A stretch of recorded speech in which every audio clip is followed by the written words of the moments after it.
Vamos dar início à nossa quarta videoaula de Geografia no primeiro ano. Para continuar com o nosso assunto, nós vamos falar sobre as bacias hidrográficas, ainda dentro da questão da água. A bacia hidrográfica é o conjunto de terras limitado por divisores de água, ou seja, por rios.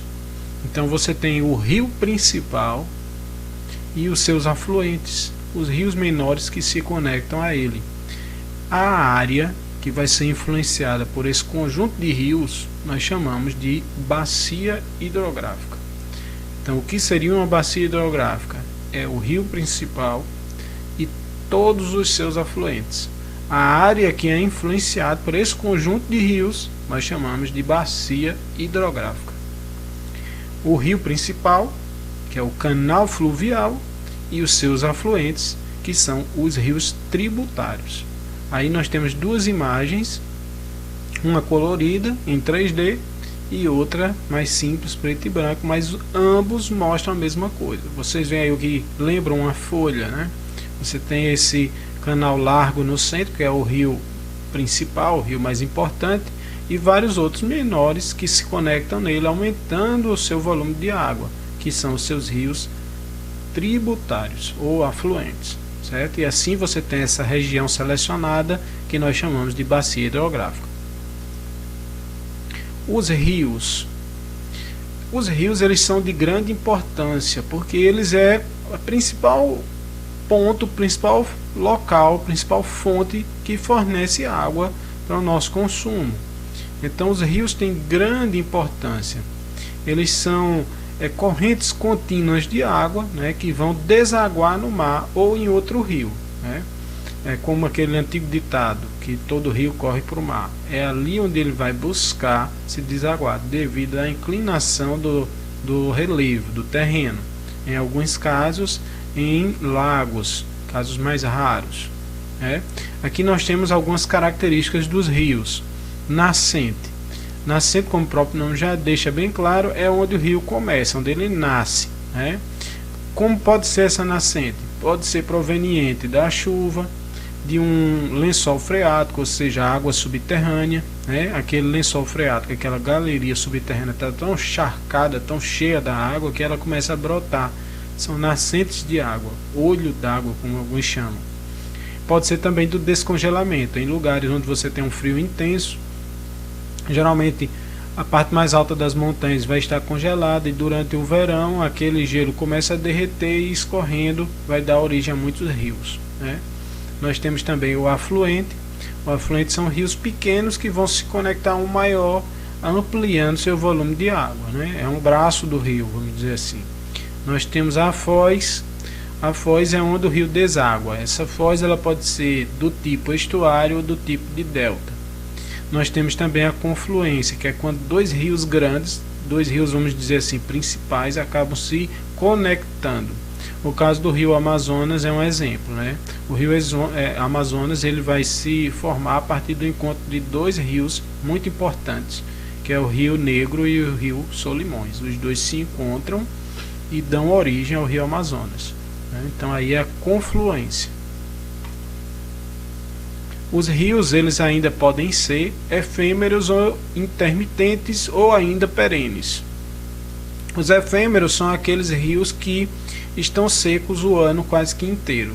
Você só tem água nele quando você está no período de chuvas. Então naquela semana que está chovendo bastante, aquele rio vai ter água. Passou esse período de chuva, ele seca, ele é efêmero, a água nele dura pouco. Nós temos os intermitentes, que ele vai ter água numa estação, a estação chuvosa, e na estação seca ele seca. Então metade do ano ele tem água, outra metade ele não tem. E finalmente o rio perene, que esse tem água o ano inteiro, ano após ano, né? O rio Amazonas é um exemplo, né? Ele tem água todos os anos. Se em algum momento ele vier a secar, é uma catástrofe mundial, né? O clima mudou completamente no planeta inteiro. Então rios podem ser efêmeros, de água somente no período das chuvas, intermitentes, água meio ano, outra metade sem água, e perene água o ano inteiro. Temos também as planícies aluviais, que são as margens do rio. São as áreas conectadas lateralmente aos rios, né? As planícies aluviais são muito interessantes para a agricultura, pois tem grande fertilidade no solo. O rio, quando ele corre, ele vai depositando nas margens matéria orgânica, pedaços de troncos, de galhos, folhas. Isso vai dando fertilidade àquela margem, àquela área chamada de planície aluvial. Aqui nesse mapa nós temos as bacias hidrográficas brasileiras. Cada cor representa uma bacia hidrográfica. Então vocês observem aí, né? A cor verde, verde escuro, é a bacia do rio Amazonas.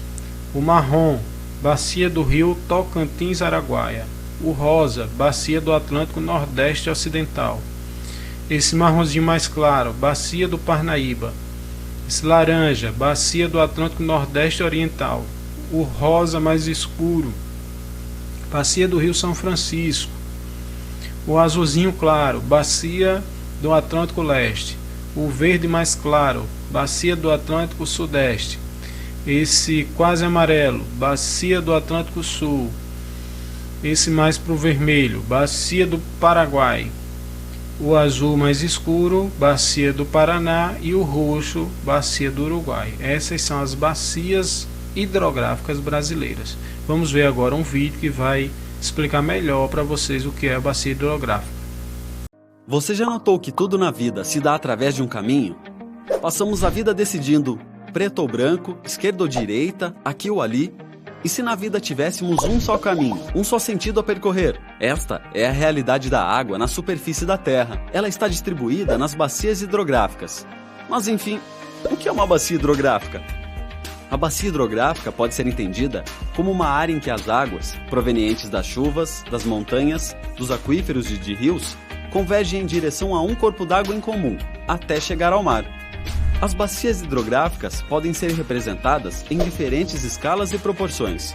Se considerarmos uma escala macro, temos no Brasil 12 grandes regiões hidrográficas, as quais são formadas por bacias hidrográficas menores. A região hidrográfica do Paraná, por exemplo, é formada por 6 bacias menores com território em 7 estados. Na região hidrográfica do Paraná, encontra-se a bacia hidrográfica do Rio Tietê. E na bacia hidrográfica do Rio Tietê, encontram-se as bacias hidrográficas dos rios Piracicaba, Capivari e Jundiaí, popularmente conhecidas como bacias PCJ. Esta região tem uma área total de 15.377 km², o que equivale a mais de 2 vezes o território do Distrito Federal, e estão localizadas entre 2 estados, São Paulo e Minas Gerais. São cerca de 92% no estado de São Paulo e 8% em Minas Gerais. Todo este território abriga em torno de 5,6 milhões de habitantes, o que equivale aproximadamente a 12% da população do estado de São Paulo. Nós estamos acostumados a ouvir que o Brasil tem a maior reserva de água do mundo, que este é um recurso abundante. É verdade, mas toda esta água está distribuída de forma desigual nas diversas regiões do país. E o mesmo ocorre com a população. Enquanto a maior parte da água está na região norte, a população se concentra nas zonas litorâneas e na região sudeste do Brasil. Nas bacias PCJ, a quantidade de água disponível por habitante é muito baixa e as mudanças climáticas podem complicar ainda mais essa situação. Também há diversos problemas envolvendo a qualidade da água. É por isso que existe um sistema para a gestão dos recursos hídricos e foi desenvolvido o Plano das Bacias PCJ. Continuando com o assunto, vamos falar sobre os oceanos e mares. O que seriam os oceanos? São grandes extensões de água salgada que rodeiam e separam os continentes. Então eles vão cobrir 70% da superfície do nosso planeta. Esses são os oceanos. Nós temos o Oceano Pacífico, o Oceano Atlântico, o Oceano Índico, o Oceano Glacial Antártico e Glacial Ártico. Esses são os oceanos. E nós temos também os mares. Os mares são porções de água salgada menores que os oceanos. Aí os mares eles vão se classificar em mares abertos, mares interiores e mares fechados. Os mares abertos é aquele que vai ter conexão com o oceano. Então ele é completamente aberto, ele não é separado dos oceanos. Já os mares interiores, eles vão se localizar entre continentes, mas vão ter uma conexão, uma ligação com outro mar ou com o outro oceano, certo? Então ele é todo fechado por 3 lados e um dos lados é aberto, se conectando com um oceano ou com outro mar. Já o mar fechado, ele é totalmente fechado, isolado dentro de um continente ou entre continentes. Ele não tem ligação nenhuma com oceanos ou mares. Ele é isolado, fechado, certo? Então são 3 tipos: abertos, que estão completamente conectados com oceanos ou mares; mar interiores, que é fechado por 3 lados em áreas continentais, e um lado, uma abertura, se conecta com outro mar ou com o oceano; e os mares fechados, que são totalmente fechados, isolados entre continentes, entre terra. As marés. Todos já ouviram falar da maré alta, da maré baixa. O que seria isso? São fenômenos periódicos de elevação ou de rebaixamento da água do mar. Então vai ter uma hora do dia que nós vamos estar em maré alta, a água do mar avança, e em momentos do dia que nós vamos estar em maré baixa, a água recua. Observem essas 2 fotografias no final aí do slide. Você tem um rapaz na praia em pé na trave de um gol. Em um momento de maré baixa, você pode jogar futebol ali tranquilamente. Em um momento de maré alta, em outro momento do mesmo dia, você já não consegue mais, a água já está na cintura dele. Então esse movimento ele é provocado pelo quê? Pela força gravitacional. Você tem que lembrar que a água ela é fluida, e o Sol e a Lua exercem forças gravitacionais puxando o nosso planeta, né? E o nosso planeta puxando também de volta. O solo, as rochas são duras suficientes para não se deformar, mas a água do oceano ela é puxada. Então, devido ao movimento de rotação e translação, isso vai se alterando ao longo do dia, trazendo assim esse efeito de maré alta e maré baixa. Então, quem provoca esse efeito das marés é a força gravitacional exercida entre a Terra, a Lua e principalmente o Sol. As ondas. Quem cria as ondas são os ventos. O vento que sopra no sentido oceano indo para o continente vai criando as ondas. No caso das ondas gigantes, das tsunamis, quem vai criar essa onda gigantesca é um distúrbio sísmico, um terremoto. Vamos falar agora sobre o problema da poluição das águas oceânicas. Não só do oceano, mas também a poluição dos rios, dos lagos, do lençol freático, toda a hidrografia. O ser humano, ele realmente tem uma consciência muito pequena. A maior parte dos seres humanos contamina sem a menor dó. Não se pensa que aquilo é um recurso extremamente escasso e valioso, e nós jogamos diariamente na nossa valiosa reserva hídrica esgoto, lixo, produtos químicos. E assim nós contaminamos não só os oceanos, mas também os rios, os lagos, a água subterrânea. Nós contaminamos e destruímos essa riqueza incrível através do nosso esgoto, do lixo, os agrotóxicos, resíduos químicos, o próprio petróleo, derramamento.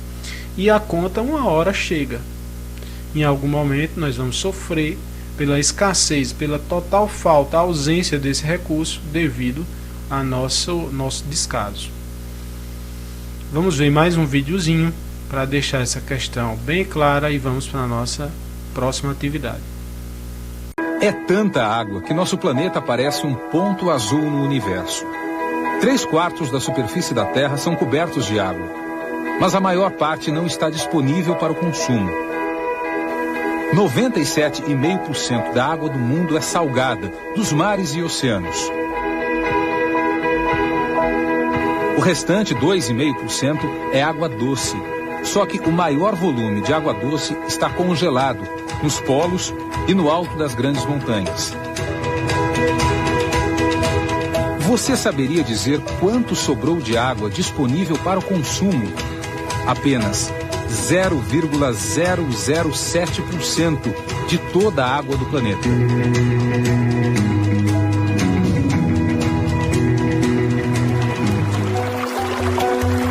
Nesta nova série de reportagens, o Fantástico viaja com você para lugares distantes desse planeta. Regiões onde a água limpa é como um tesouro, precioso e cada vez mais raro. Como é a vida no deserto do Atacama, o lugar mais seco do mundo? Por que a falta d'água alimenta a luta armada entre judeus e muçulmanos? Você vai ver crianças e adultos que roubam água para viver, na periferia de uma grande cidade, da Índia. E o contraste num país da Europa que teme ser engolido pela água. O documentário feito por uma produtora catalã da Espanha mostra que o acesso à água é como um sonho para milhões de habitantes da Terra. Nossa viagem pelo planeta Água começa por um dos lugares mais pobres do mundo, Benim. Você já ouviu falar desse país? Foi de lá da costa oeste da África que vieram muitos escravos para o Brasil. Benim tem hoje pouco mais de 6 milhões de habitantes, mais ou menos a população da cidade do Rio de Janeiro. E eles vivem com muito pouco dinheiro. A renda deles equivale a apenas 15% da nossa. Você vai conhecer a rotina de um vilarejo rodeado de água. Água poluída.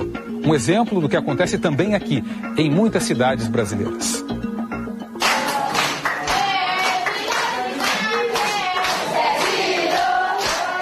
Ganvié.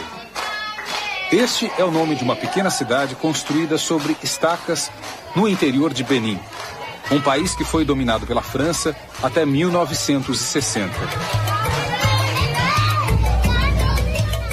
E este é Crépin, um menino de 10 anos que vai nos contar como é a vida dele e de outros habitantes de Ganvié. Aqui em Benim, ele diz, não existe falta d'água, mas ainda assim nós todos sofremos. Na minha cidade, as pessoas sempre souberam lidar com a água e isso garantiu nossa sobrevivência. A importância da água aparece até nas palavras do rei. Eu diria que nós vivemos num mundo isolado, onde tudo gira em torno da água, ele afirma. A água nos ajuda a preservar os valores originais da nossa comunidade.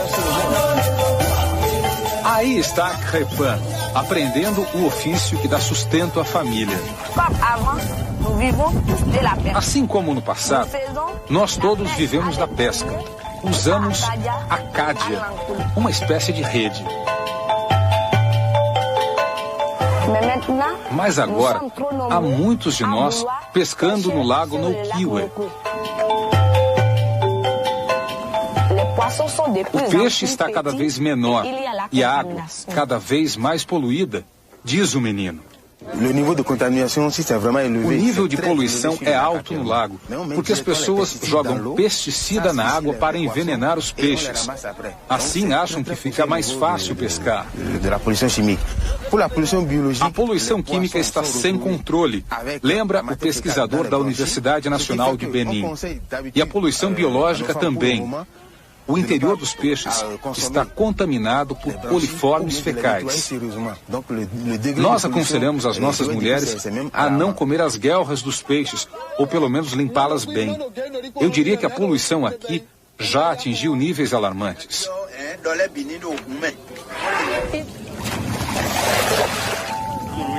Na escola de Crépin, as professoras ensinam que os peixes estão contaminados até por mercúrio, um metal pesado que é extremamente prejudicial à saúde. Não há onde jogar o lixo, afirma Olga, que trabalha para uma organização não governamental. Também não há esgoto. Não se podem formar pessoas conscientes sem dar a elas os meios adequados.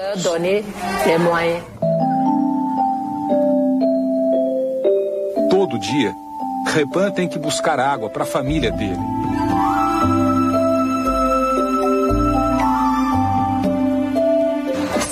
É longe, muito longe. Não é nada fácil pegar água para beber.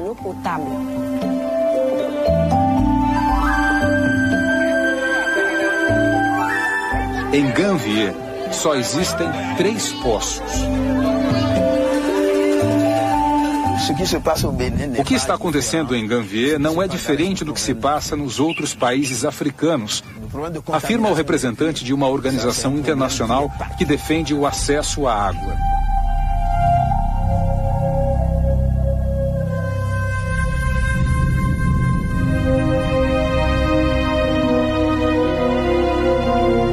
Muitas crianças bebem a água contaminada do lago.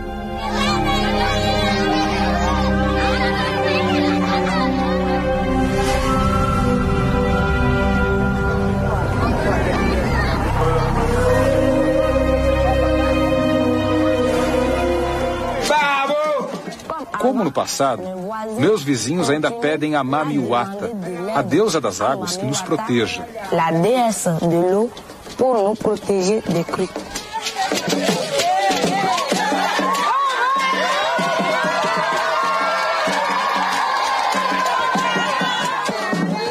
Mas eu não acho que a solução para os problemas que a gente tem com a água venha dos espíritos. É muito mais complicado do que isso. Como a professora diz, a água suja não pode ser lavada.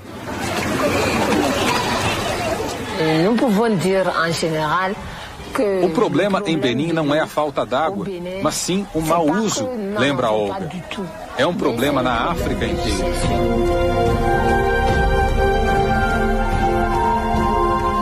Eu quero viver para sempre na água.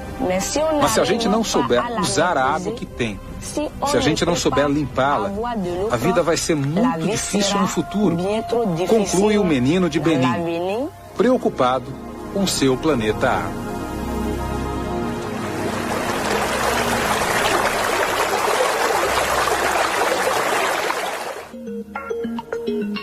Se o planeta água tivesse uma capital, ela seria o Brasil. Temos a maior quantidade de água doce do mundo, quase 14% de toda a reserva do planeta.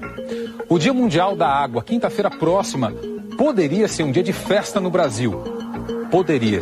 Se nosso país não tratasse tão mal essa que é uma de suas principais riquezas. De norte a sul, rios extensos e profundos cortam o país. E, ao mesmo tempo, servem de esgoto.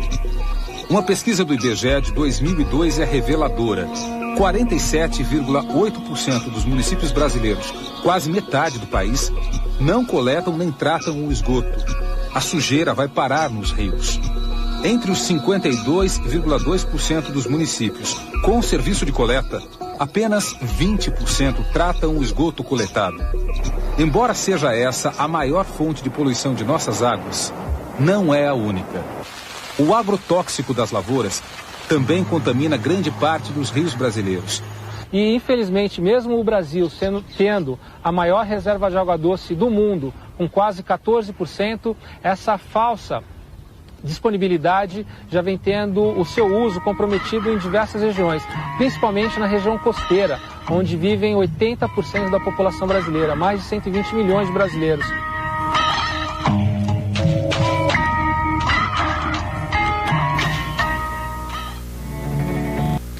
Vamos então para a nossa quarta atividade. Não esqueçam de copiar o cabeçalho, disciplina, professor, a sua turma e o seu nome. Vamos então para a atividade. Questão 1. O que são as bacias hidrográficas? Questão 2. Quais são os tipos de rios? E questão 3. Quais são os tipos de mares? Questão 4. Quais são os problemas causados pela poluição das águas? Muito bem. Bons estudos a todos e até a nossa próxima videoaula.